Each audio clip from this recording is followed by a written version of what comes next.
So just after 13:30 hours GMT on Tuesday, the 9th of November 2021.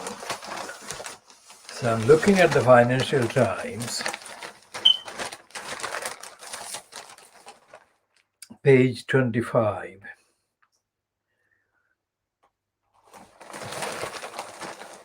And there are two pieces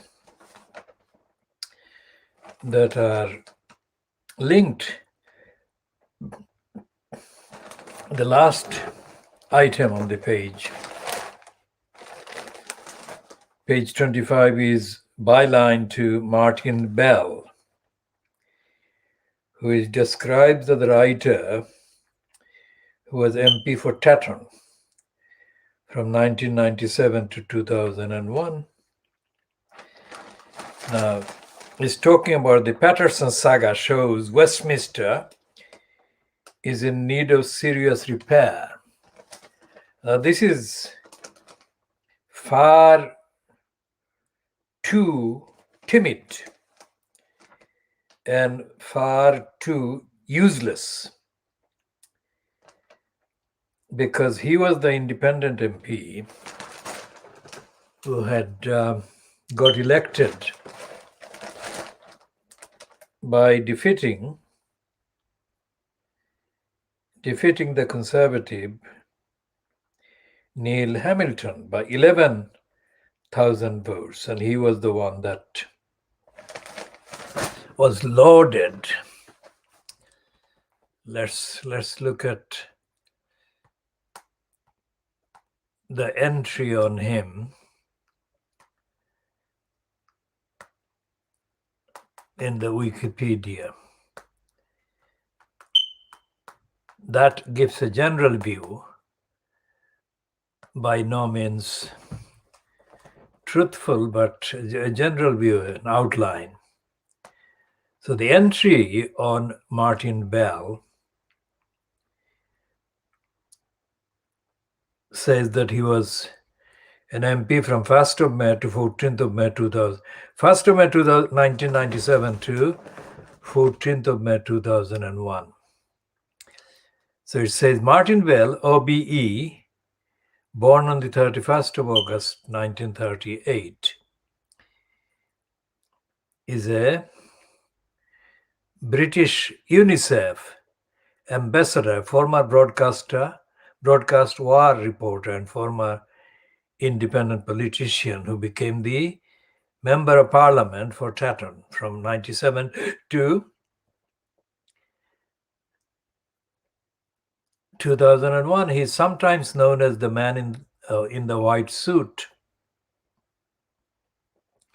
Bell is the son of author farmer Adrian Bell, compiler of the first ever Times crossword. He is the brother of literary translator Anthea Bell, who died in 2018, and the uncle of Oliver Cam, now a Times leader writer, who served as his political advisor during his term as a Member of Parliament. So he was BBC correspondent and independent politician. Let's see what his first paragraph on him says. In 1997, 24 days before that year's British general election, Martin Bell announced that he was leaving the BBC to stand as an independent candidate in the Tatton constituency in Cheshire. Tatton was one of the safest Conservative seats in the country, where the sitting Conservative Member of Parliament, Neil Hamilton,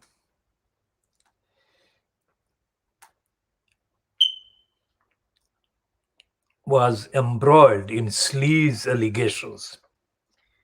The Labour and Liberal Democrat parties withdrew their candidates in Bell's favour in a plan masterminded by Alistair Campbell, Tony Blair's press secretary. Hamilton was trounced, and Bell was elected MP with a majority of 11,077 votes, overturning a Conservative majority of over 22,000, and thus became the first successful independent parliamentary candidate since 1951. He did not often speak in the House of Commons, and when he did, it was mostly on the matters of British policy in the former Yugoslavia and the Third World. Although Bell voted with the Labour government of Tony on many issues, he voted with the Conservatives in opposing the repeal of Section 28 in 2000, and he also voted against the banning of fox hunting.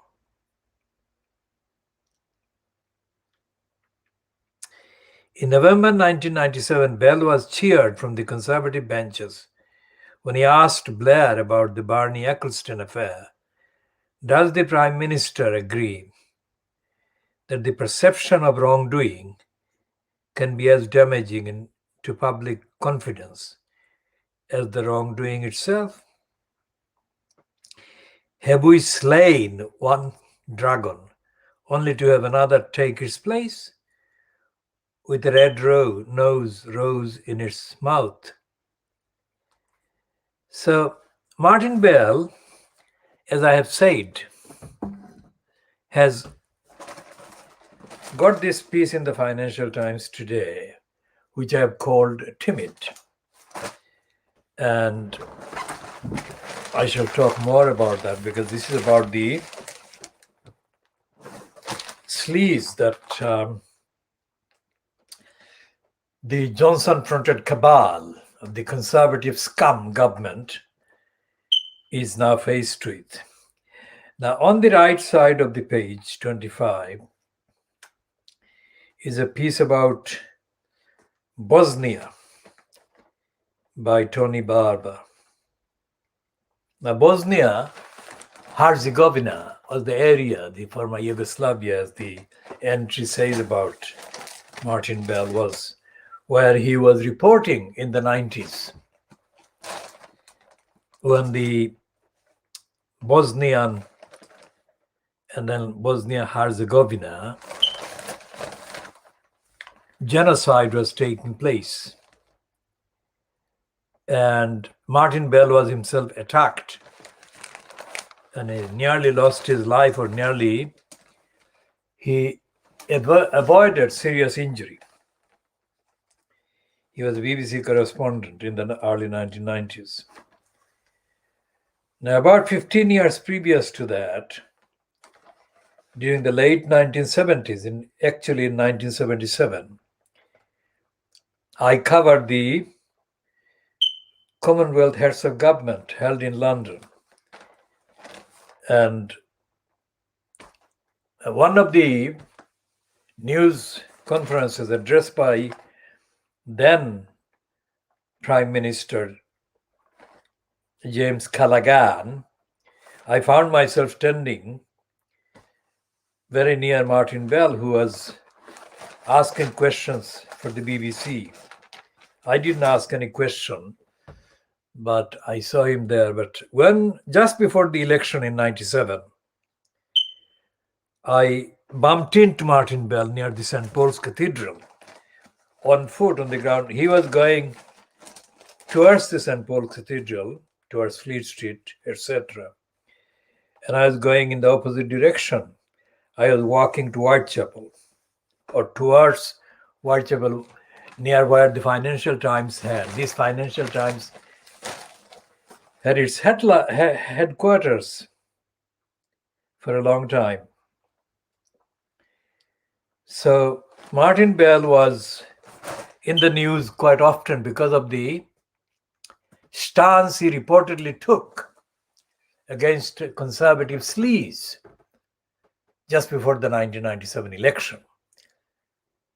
And I told him, I stopped him there actually, because he wouldn't have known me. I would have known him because of the fact that I had not been on television or newspaper photographs nearly enough times to match the numbers that he has been on. So I saw him And I remembered him and I stopped him.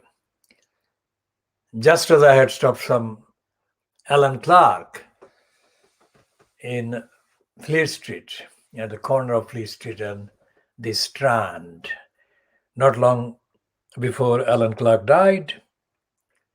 And that was about the cat, the Downing Street cat and the butchery of the cat by Tony Blair's wife, who didn't like cats. That was the report.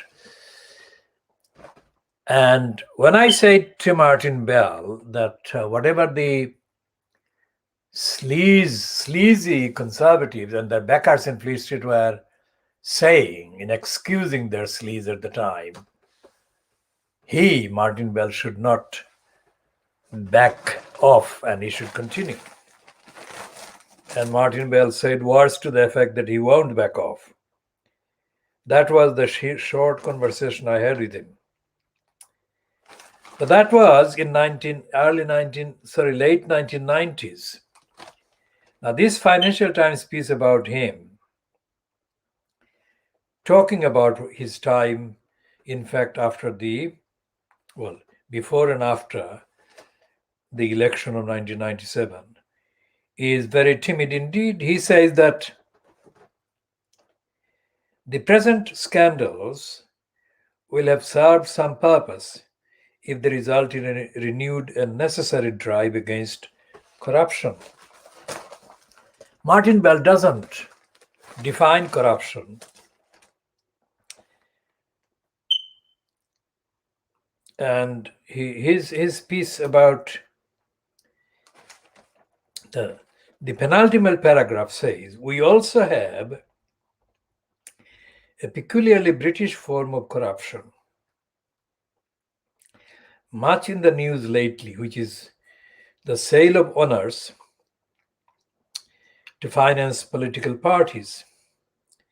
The award of these baubles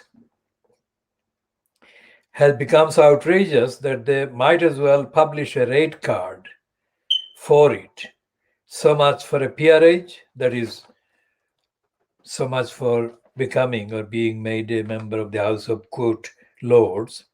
So much for a knighthood, that is, so much for becoming or being made a knight, sir. And so much for a humble MBE.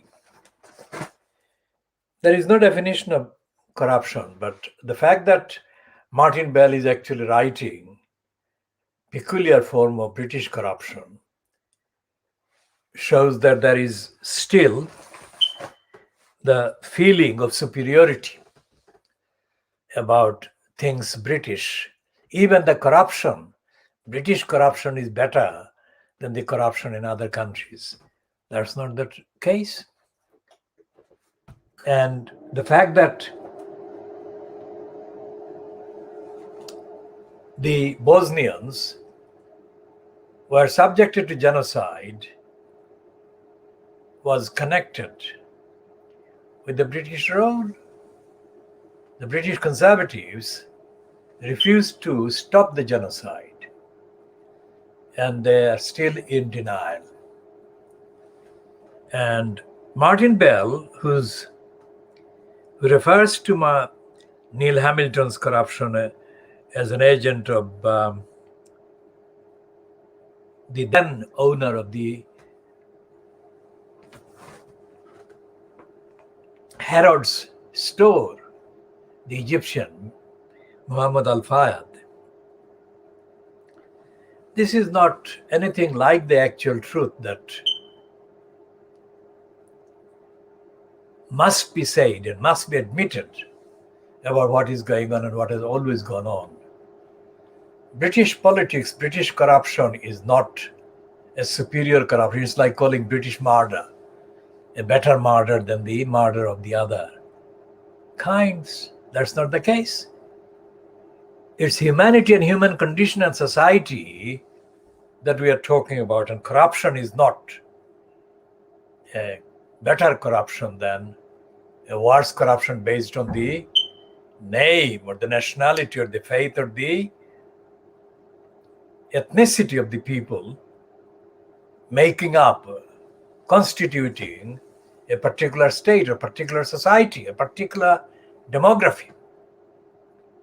There are some universal kind of attributes, some universal needs, and some universal urges that transcend the divisions of ethnicity, of nationality, of race, faith, whatever. Human beings have got universally common needs everywhere.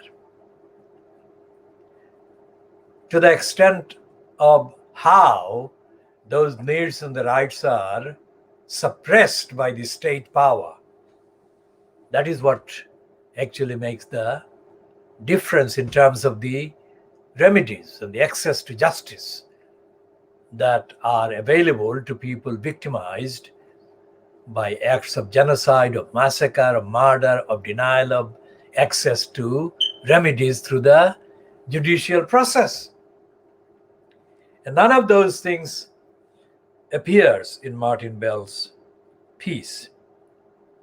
So what he is doing actually, and what the financial crimes is perpetrating by putting him in there, is they're capitalizing on his quote name or his quote fame that was about his being the anti-sleaze candidate.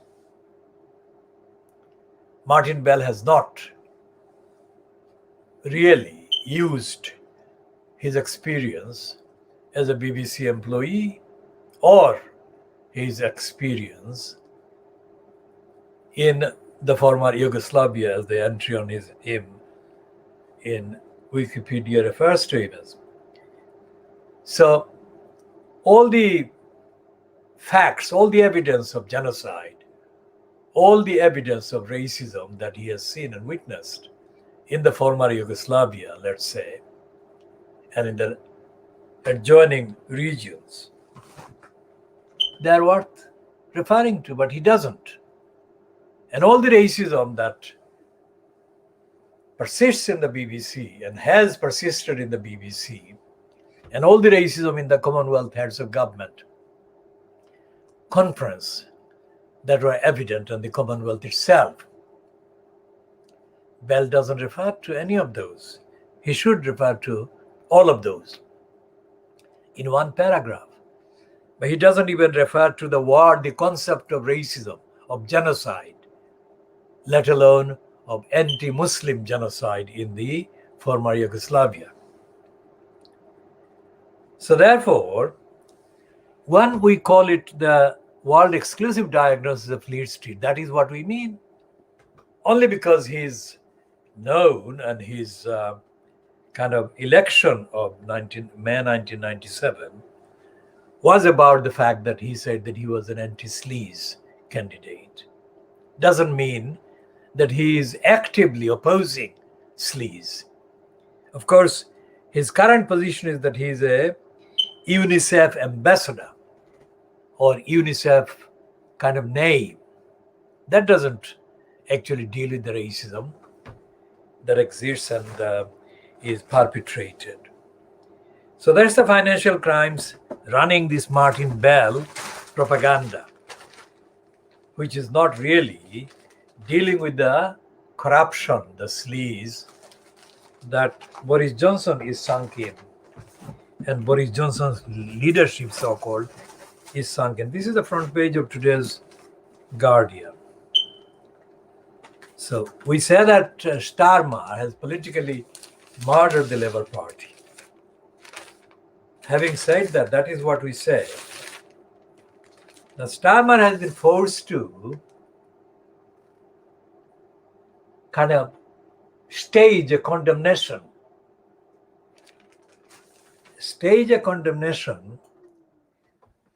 of Boris Johnson by the sheer weight of the evidence that has surfaced based on the criminality and the corruption by Conservative MPs. Now that makes them worse than scum. And the fact that all of this has surfaced, come to the fore, literally days after Angela Rayner herself was forced to stage an apology for calling the Conservatives scum is more than ironic, because for whatever reason, Angela Rayner was the one who appeared instead of Starmer at the relevant Prime Minister's questions, where she factually had no option but to refer to the sleaze, and no option but to refer to the attempt by Boris Johnson to hide, to deny the corruption by Owen Paterson. And in fact, one of the most notorious Brexiteering opportunists, Andrea Loathsome was used to put the motion, an amendment, saying that the decision by the parliamentary commissioner on standards, this is all within quotation marks, to suspend Owen Paterson for 30 days should be ignored, overturned. And they also made it even worse by saying that the standards commissioner should be sacked and there should be a new standard commission established. All of that amounts to openly supporting scum and sleaze and becoming the scum party, just like the admission in the early 200s by the then wannabe MP Theresa May, who said that the Conservatives had been known as the nasty party. We'll come back to that again, but the Wikipedia entry on Martin Bell says that he opposed banning fox hunting. Now that exposes Martin Bell as the real person. He is a cruel person who supports murdering foxes, torturing foxes. So there is a connection between him saying there is a peculiar British form of corruption. There is nothing peculiar or exceptional or special about corruption, just as there is nothing special about murdering innocent foxes. So there is an exposure of the man, the only one who since 1951 succeeded in becoming an independent MP,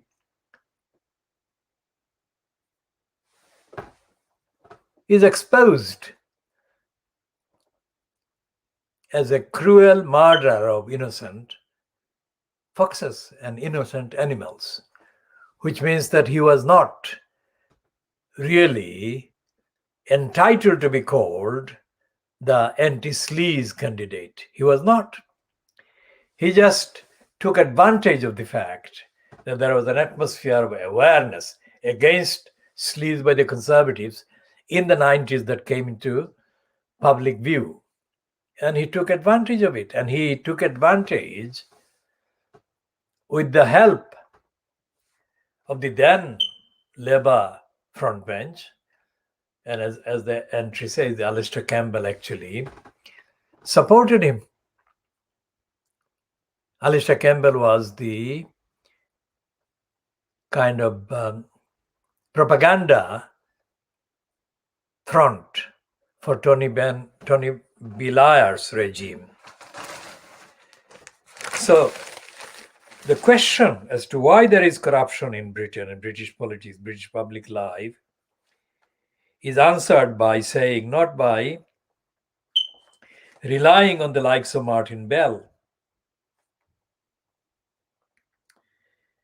but there has to be a political campaign. The political campaign doesn't exist because the corruption of and by Owen Paterson was so obvious or blatant that nobody could hide it, nobody could actually justify it. And it's an opportunistic decision by the so-called red wall Tory MPs who represented the numerically biggest chunk of opposition to Boris Johnson's corrupt bid to shield Owen Paterson. Now here on the Johnson is leading the Tory party through the sewers, says Starmer. This piece by Ravenna Mason, Aubrey, Allegretti and Peter Walker reads, Keir Starmer has accused Boris Johnson of trying to take down the standards watchdog for his personal interests as Number 10 made a new attempt to stop the regulator investigating the controversy around the refurbishment of Johnson's Downing Street flat. The Labour leader said Johnson was leading the Conservative Party through the sewers and the stench lingers. The stench is the bad smell lingers, highlighting a pattern of behavior where the government goes after those charged with enforcing the rules. That's literally the case, but Starmer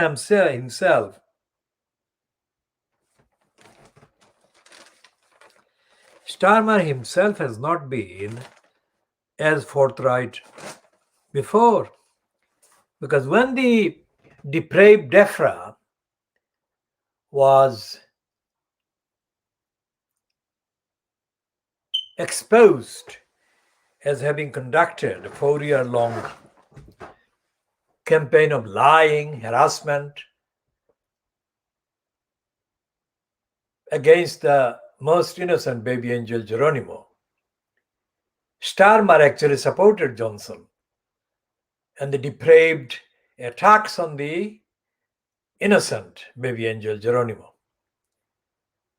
So Starmer is not morally preferable to Johnson because Starmer has been complicit, brazenly complicit in the murderous plot against the most innocent BabyAngelGeronimo.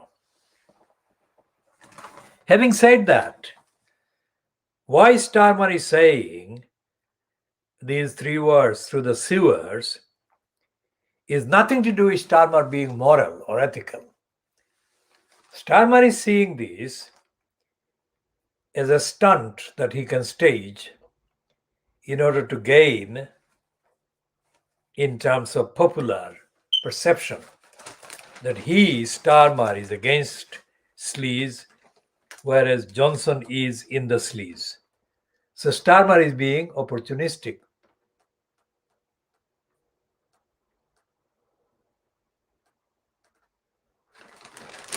So we shall come to that again.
So there is this racism at Yorkshire Cricket Club around Azim Rafiq.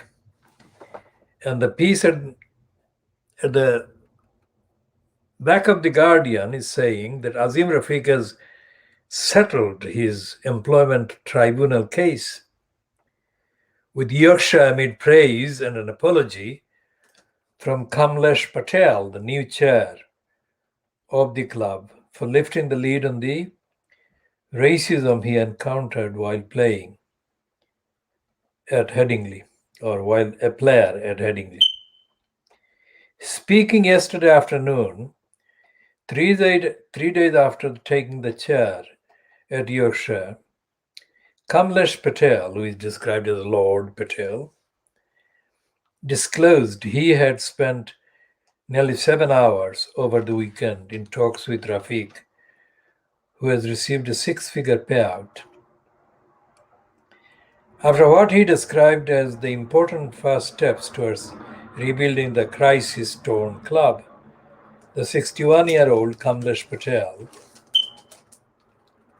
pledged to drive urgent and seismic change at the club to ensure a repeat never occurs. Patel said, "I thank Azim for his bravery in speaking out. Let me be clear from the outset. Racism or discrimination in any form is not banter. Azim is a whistleblower and should be praised as such. He should never have been put through this. We are sorry for what you and your family have experienced and the way in which we have handled this. What happened to you must never happen again." Of the conversation, Patel said, "It was difficult and it was actually quite sad. It was tough for me, it was incredibly tough for him.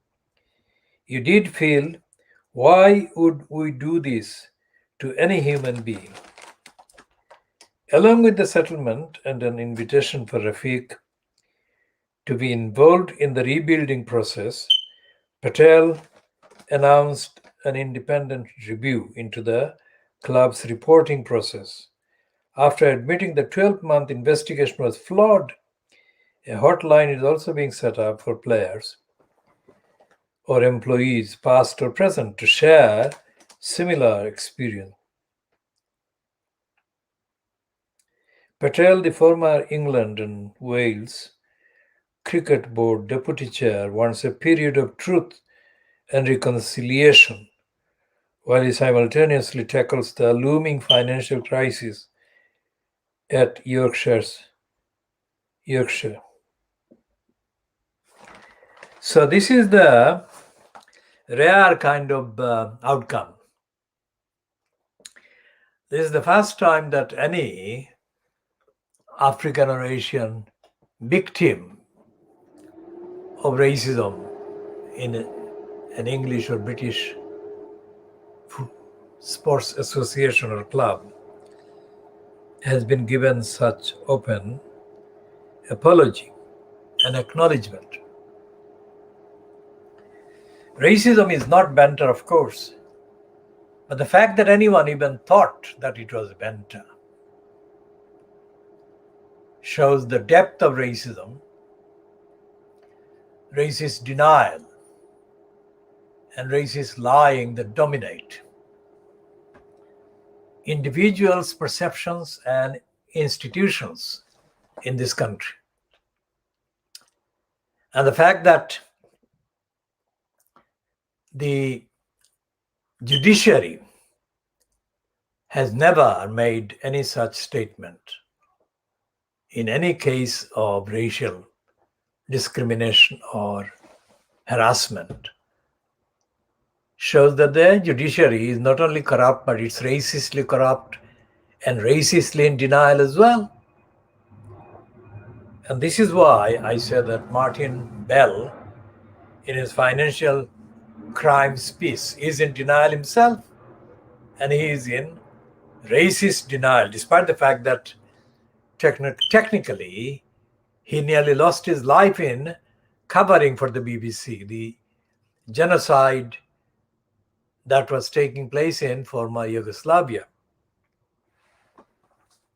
Nobody with such experience should be in so brazen denial of racism, genocide, massacre, and the corruption, the British corruption, there is no such thing as a British form of corruption. That shows that Martin Bell was never even aware of what corruption was or is or has been since he lost or ceased to be an MP in 2001. And here is the second editorial in the Financial Crimes today, which again refers to Yugoslavia. It says Ethiopia risks becoming a new Yugoslavia. And the subheading says that age-old issues over ethnic identity and autonomy must be settled. And the Financial Times is in denial itself, despite the fact that in the heading it says the Ethiopia is becoming a new Yugoslavia. It is not talking about racism. It is not talking about genocide.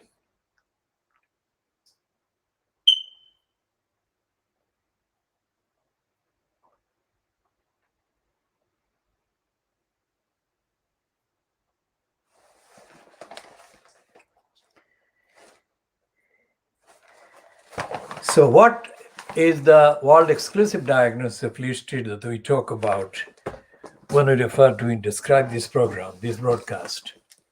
That is exactly what it is. No other platform, no broadcast organization, no broadcasting organization outlet is looking at and examining, let alone diagnosing the contents and the role of the British newspapers, of the media, in anything like the depth and the extent to which we do that. And we're doing this today.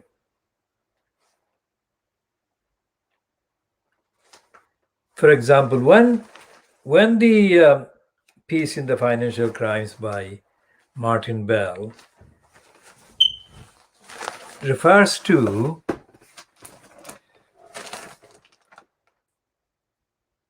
peculiarly British form of corruption, it comes across as if it's a boast, that he is being proud that the British corruption is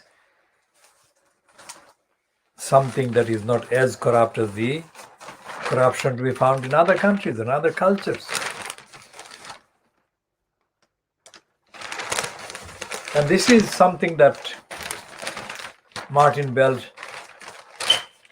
should be condemned for, because the very fact that he is being given a piece, a spot in the Financial Crimes, is because of the last 10 days or so, where the corruption by Owen Patterson has dominated the various maneuvers by Boris Johnson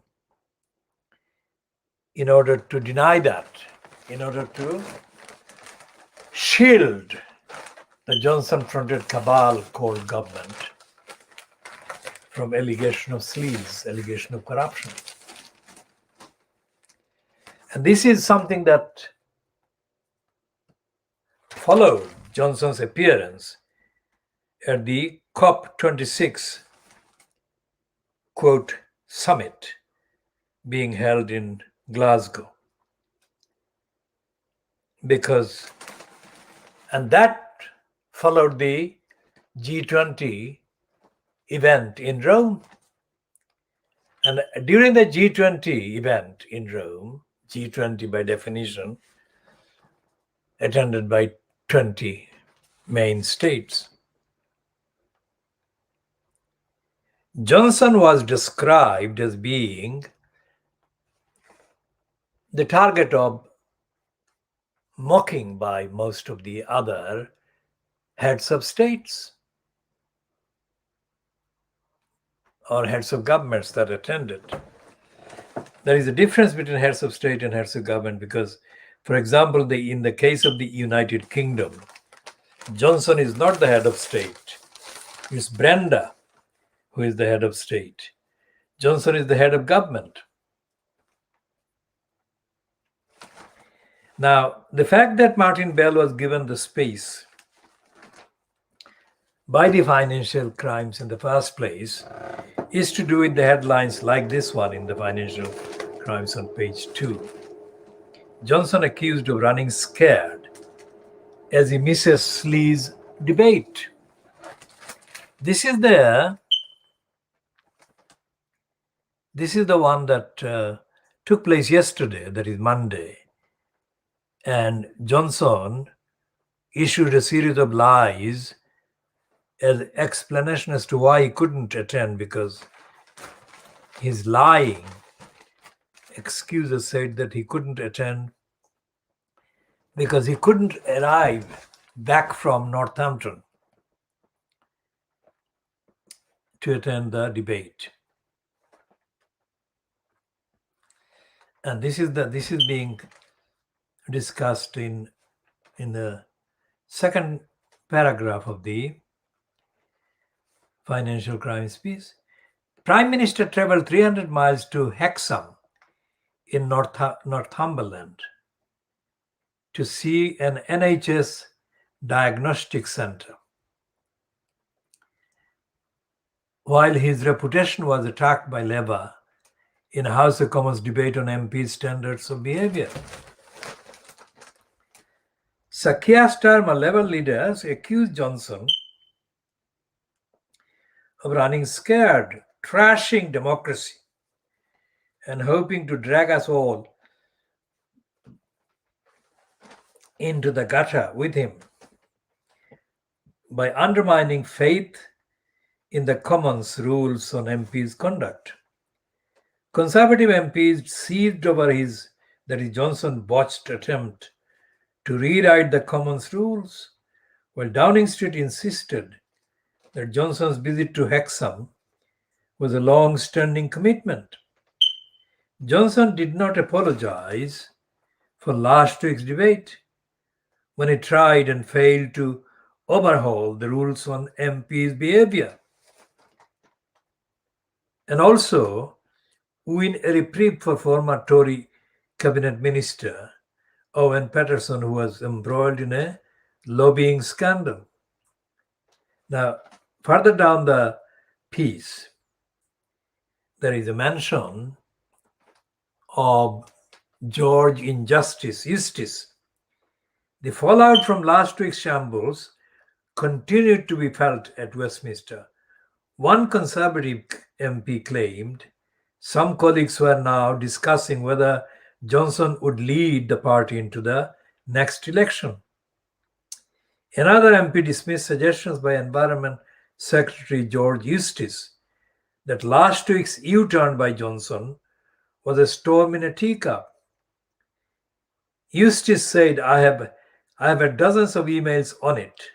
It must have been a bloody big teacup. After Johnson abandoned his attempt to block a move to suspend Paterson from the Commons, the former minister quit as an MP. He had been accused of an egregious breach of Commons rules. Commons Speaker Lindsay Hoyle condemned criticism of Catherine Stone, the Independent Parliamentary Commissioner for Standards, who investigates MPs accused of wrongdoing after Business Secretary Kwasi Kwarteng said she should consider her position. That means she should resign. Hoyle also urged MPs to work across party lines to review the rules on their behavior. He is thought to share the view of many MPs that a new appeals process for the most serious allegations should be set up.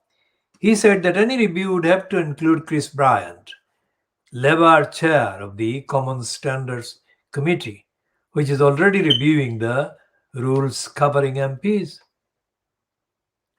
Bryan's committee is expected to consider whether MPs should be banned from taking an additional roles as political or parliamentary consultants.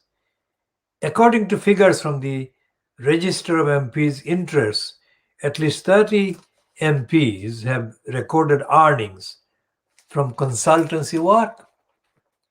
They include former Conservative Minister Andrew Mitchell, whose advisory work pays more than £180,000 a year.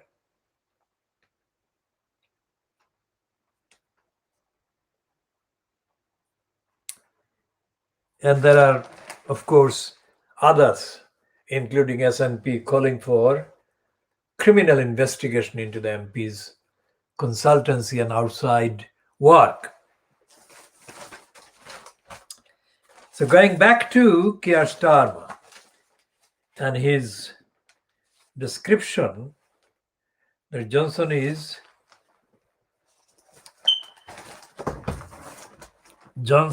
leading the Tory party to the sewers. As I said, Starmer has no moral standing that is superior, because Starmer endorsed the murderous plot against the innocent BabyAngelGeronimo. And Starmer didn't even ask Geronimo how he was. That is, Starmer refused to communicate to Helen MacDonald, who is the person that has been protecting BabyAngelGeronimo from the attacks and lies and conspiracies. And even after she issued the statement, wondering why Starmer hadn't contacted her, Starmer failed to contact her. So when it comes to morality and ethics, and telling lies and upholding the truth, Starmer is not very much different from Boris Johnson. So again, the question is, who will uphold the rights of the targets of lies, denials, and sewage and sleaze by the government, by the ministers, by the MPs? As we said, Starmer actually politically murdered the Labour Party. And having murdered the Labour Party politically, Starmer has made it absolutely inevitable that Johnson would do worse things than he had done in the past, and that he would lead not only the Tory party through the sewers, but that he would lead the country through the sewers. And he would destroy Parliament.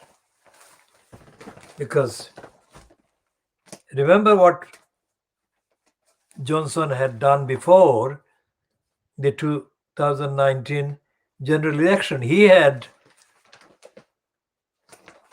abused his connection with Brenda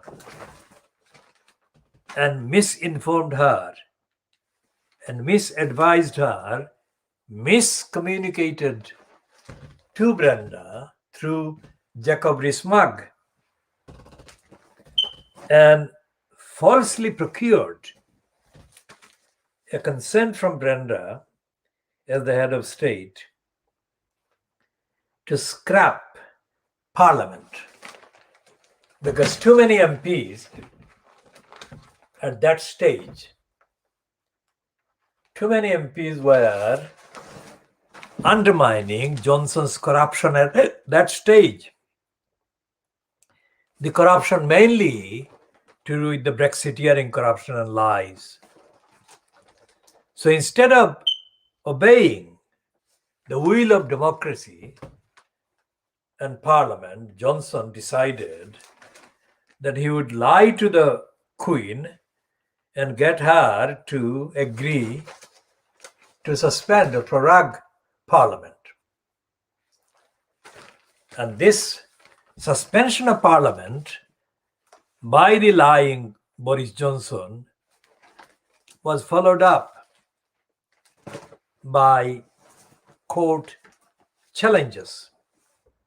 One done in Scotland and one done in England.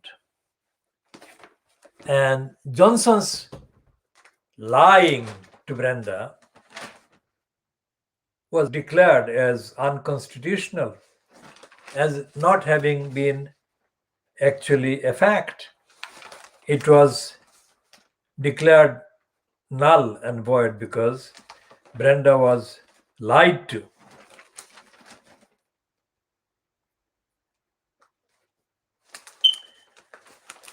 So Johnson is not somebody that is breaking the law, breaking the rules, lying only once and got caught only once.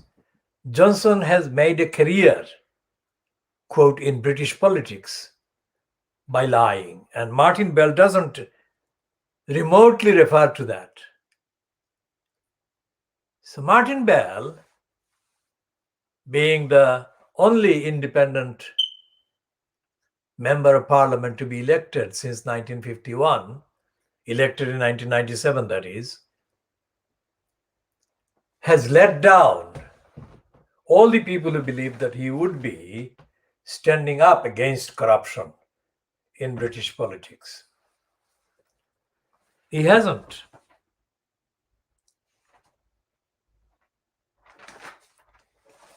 Now, Johnson's lying also is being hidden in this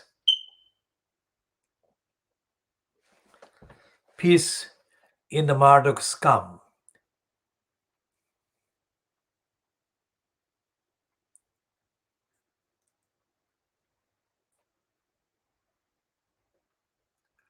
Which is headed, "We are in awe of Richard's hunger strike for Nazanin."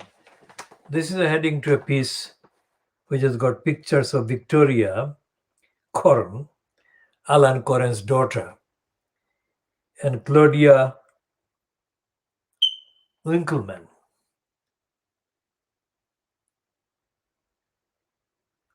Claudia Winkleman is the daughter of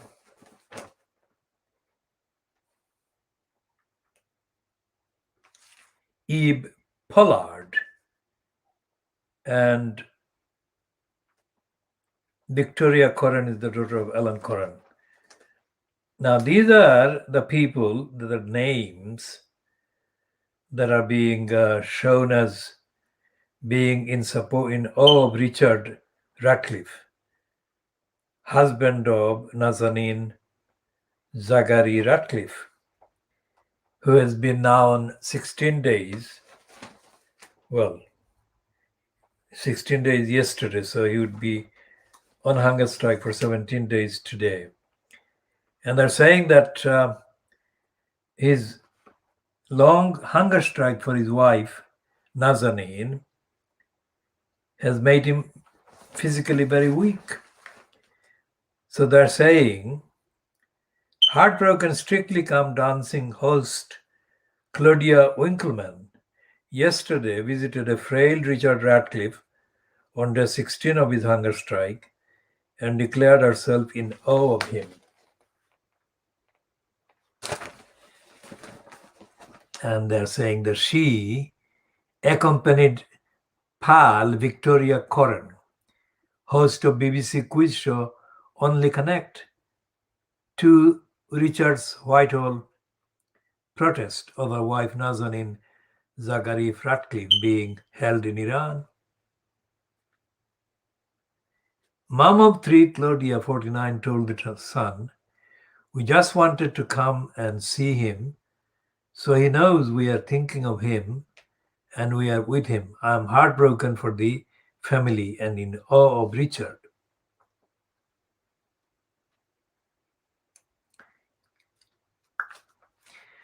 Weeping Victoria, 49, also a mother, added, I know Richard because we were neighbors and our children played together. Claudia is my best friend. I wanted her to meet Richard because as soon as you do, you see he is a really lovely, gentle accountant to whom something terrible has happened. Day by day, I see him get weaker and thinner and more ill, but never less than certain he will do everything he can for his child's mother. I wanted to come and give Richard a hug and let him know the country is behind him. Now, that phrase, his child's mother, is like Jemima Goldsmith, referring to Imran Khan as the father of her children, not as her ex-husband. And here, Victoria Coren is refusing to say that Richard is Nazanin's husband or Nazanin is Richard's wife.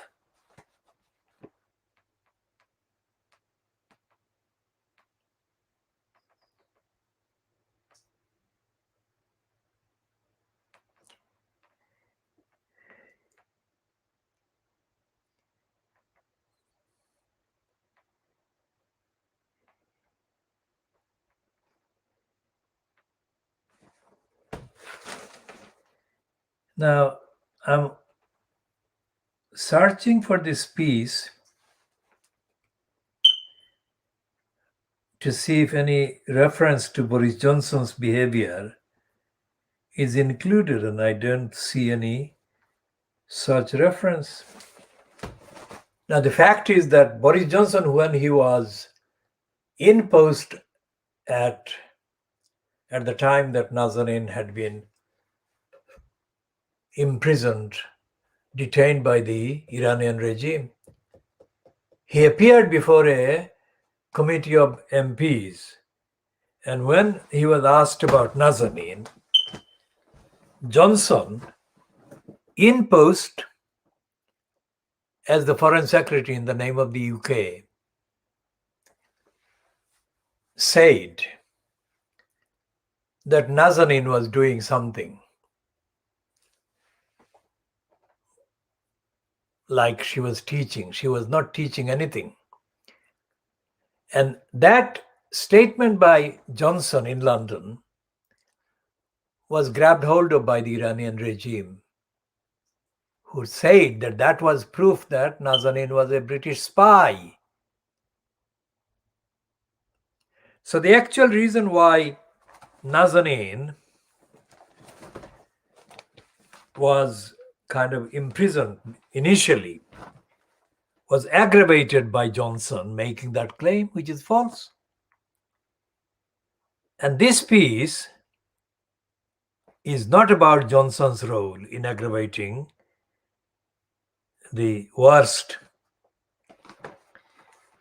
kind of charges against Nazanin as interpreted by the Iranian regime.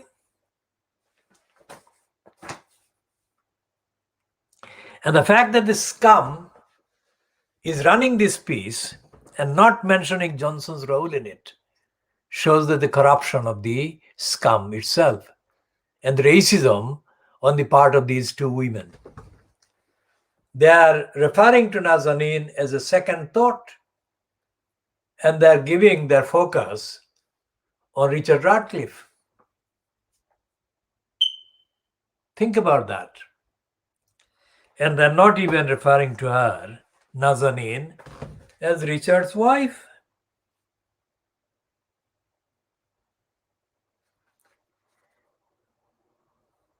The only reason why they're not doing that is because they're racist. And the most possibly as racist against Nazanin and as unconcerned about Nazanin as Johnson himself is and has been.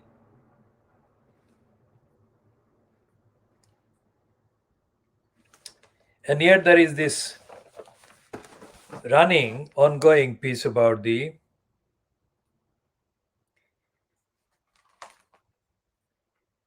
money Oswald Mosley's son gave to an Oxford college.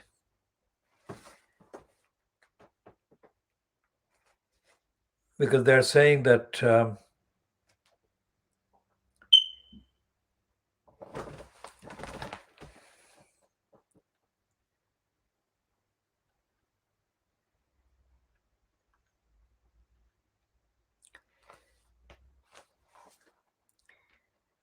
the major donor warned Oxford University against accepting Mosley cash.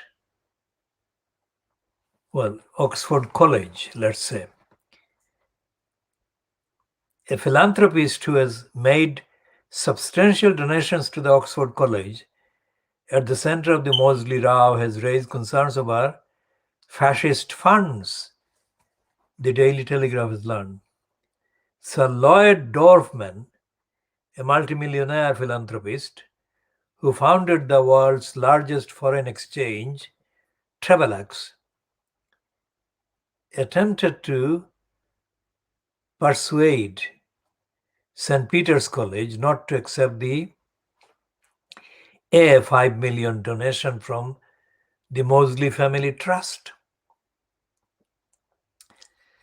Another benefactor has reportedly said they will not give the college another penny. Last night, Downing Street waded into the row for the first time, saying universities should consider the ethical and reputational impact of accepting donations as well as the view of students and staff. The Telegraph revealed last week that Oxford University had accepted a multi-million pound donation from the Mosley family. University was given £6 million from a charitable trust set up by Max Mosley using the fortune he inherited from his father, Oswald Mosley, a former MP and leader of the British Union of Fascists. Two colleges, St. Peter's and Lady Margaret Hall, have also accepted donations from the Mosley Family Trust.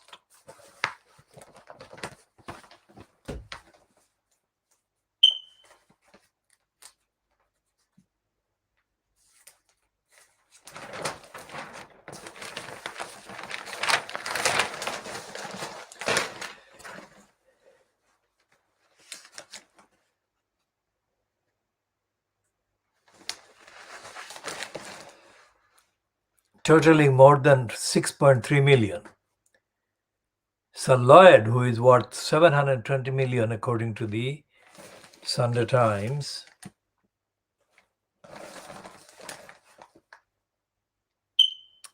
rich list, is an honorary fellow of St. Peter's who has made substantial donations to the college over the years. He founded Travelex in 1976, which became the world's largest retail currency exchange business.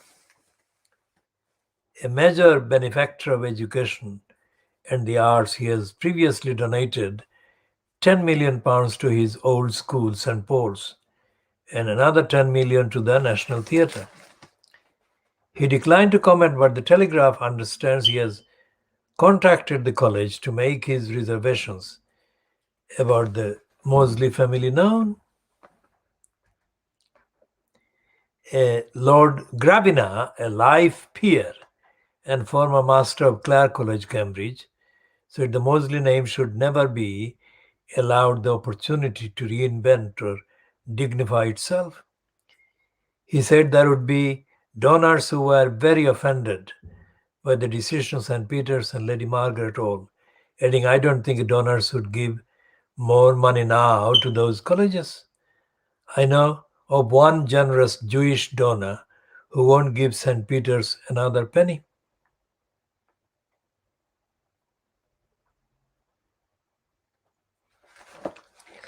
Lord Gravina, who is Jewish and grew up in the 1950s, said he remembered Oswald Mosley's fascist marching. He stirred up racist hatred and abuse, anti-black, anti-Jewish. There was a good deal of provoked street fighting reminiscent of Nazi Germany in the 1930s. Max Mosley's attempt in the 1950s to revive his cause was a scary and unpleasant topic of conversation at the dinner table when I was a child. For me, it was shocking. The distinguished places of learning should today lend their support to that, what is just a palpable attempt to clean up the Mosley name.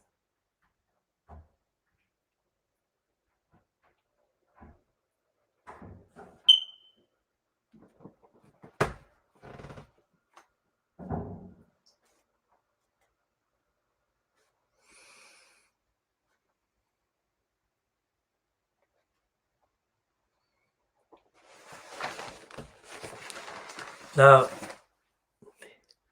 this is the difference in approach between Fleet Street looking at Nazanin herself and the people who are objecting to the anti-Jewish, anti-black is just an incidental reference there in that piece. Mostly it is European people.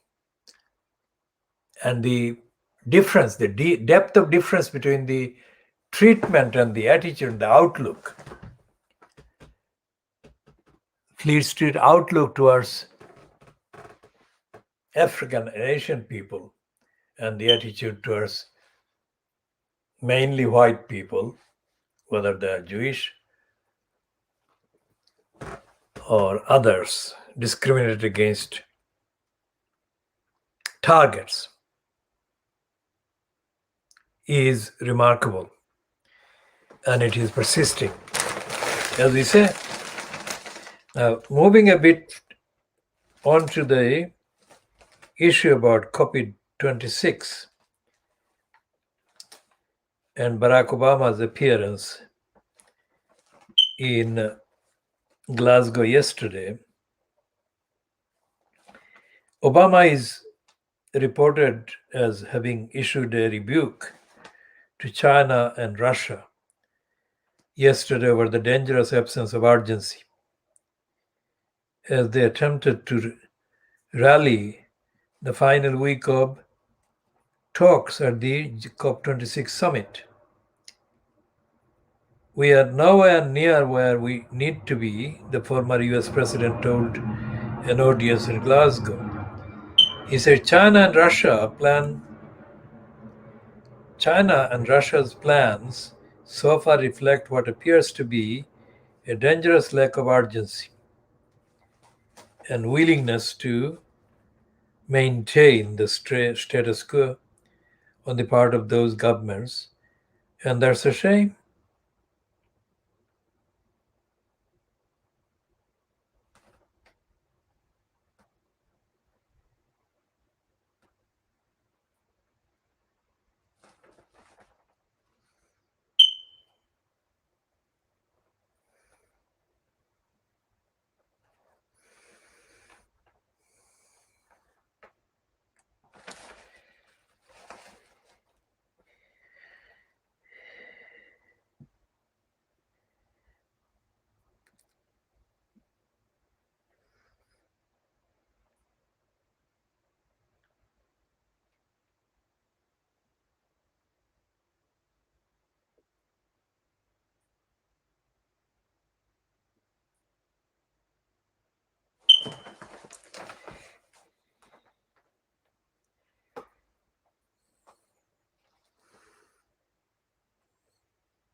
So this is the intervention by Barack Obama, which is being condemned as a distraction by Greenpeace's leader, which is the most kind of generous comment that Obama, the intervention can be put in.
And there is this piece about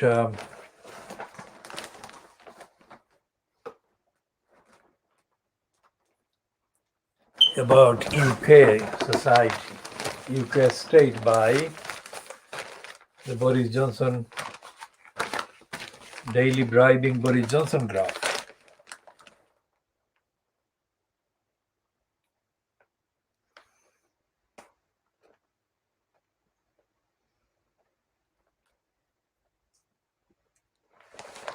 And it says, after 11 years of Tory rule, Britain is still run by a hypocritical Blairite elite.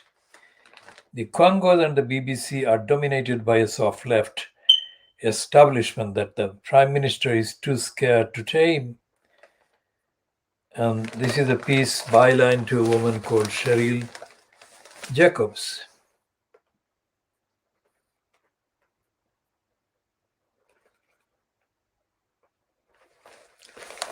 And she's saying that this so-called Blairite elite, they wield more power than the Brexiteers.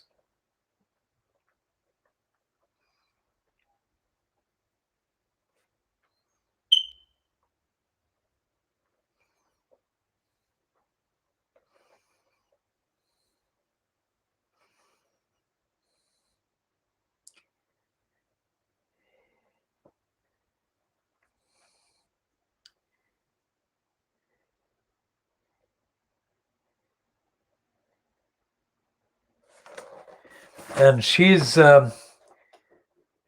defying the movement against Tory corruption, and she's also defying those who warned against the stupidity of Brexit. So the daily bribing Boris Johnson graph, the Telegraph, is not giving up itself. It has got Cheryl Jacobs there, and there is the cartoon, which is actually as if based on the same script. That is the cartoon.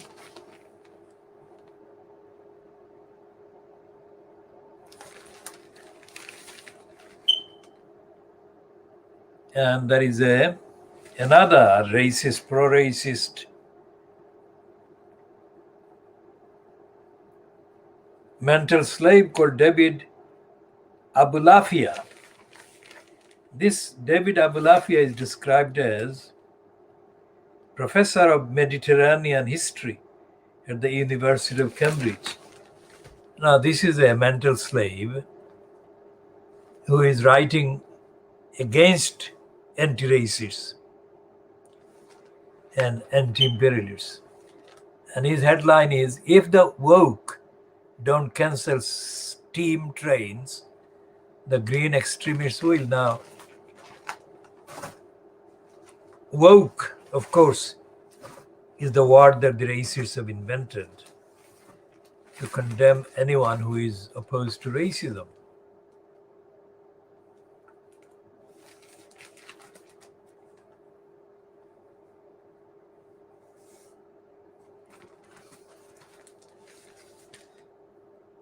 And there is a piece on page 3 of the Financial Times, headlined, "Half of FTSE 350 companies unhappy with the UK European Union trading." Now that's an anti-Brexit kind of piece, but it's not headed as such.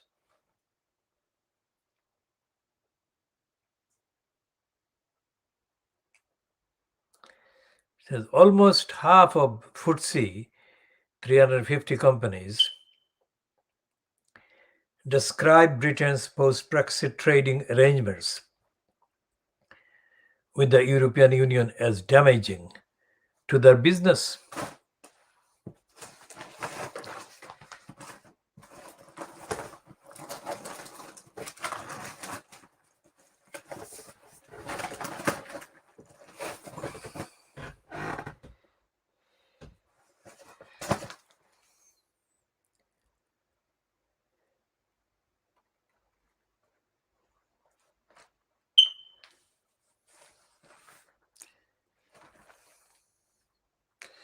And the I newspaper shows the shameless, corrupt Boris Johnson doing this without, he's not wearing mask. Well, these two women are wearing masks in a new so-called health facility that he was photographed in yesterday in Northampton. And the front page says that Johnson refuses to apologize for trying to tear up the sleaze rules. So this is where the description, our exclusive evidential description of Keir Starmer as being the political murderer of the Labour Party comes in. If even 10 members of Parliament belonging to the Labour Party made regular public statements condemning the corruption of Boris Johnson-fronted cabal, then the Labour Party would be almost alive.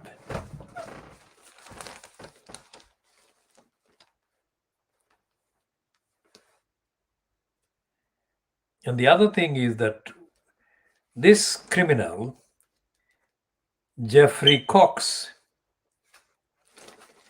is being protected, shielded by the Johnson cabal, which has issued the statement saying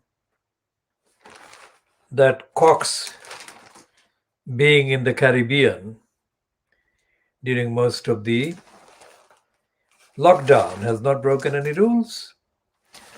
It's the same type of statement that Johnson-fronted cabal made about independing Dominic Cummings, saying that he didn't break any rules.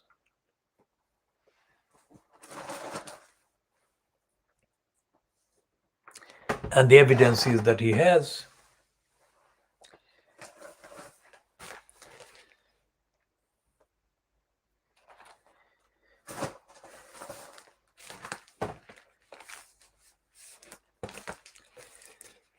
And this is the only paper that is talking about the shamelessness of Johnson.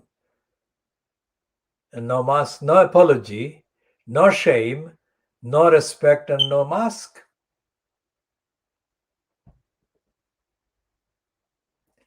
It's the same picture,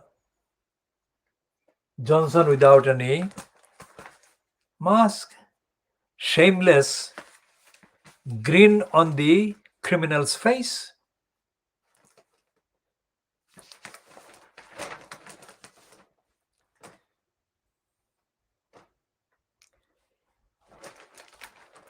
And they're making people drink filthy water.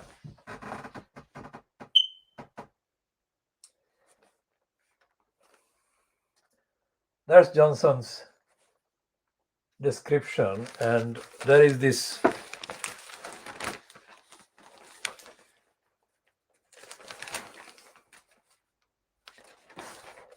well, whether they will be taken to the cleaners is another matter, as they force people to drink filthy water. So when Martin Bell proudly boasts that the sleaze, the British form of, peculiarly British form of corruption, he could not be more wrong. Is the filthy sewage water a peculiarly superior type of filth? Sick making.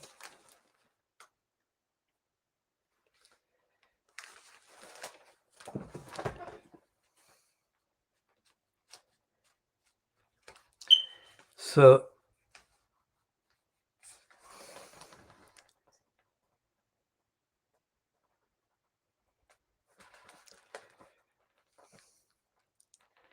and they're just reluctantly kind of running this piece about Azim Rafiq and the statement by Kamlesh Patel.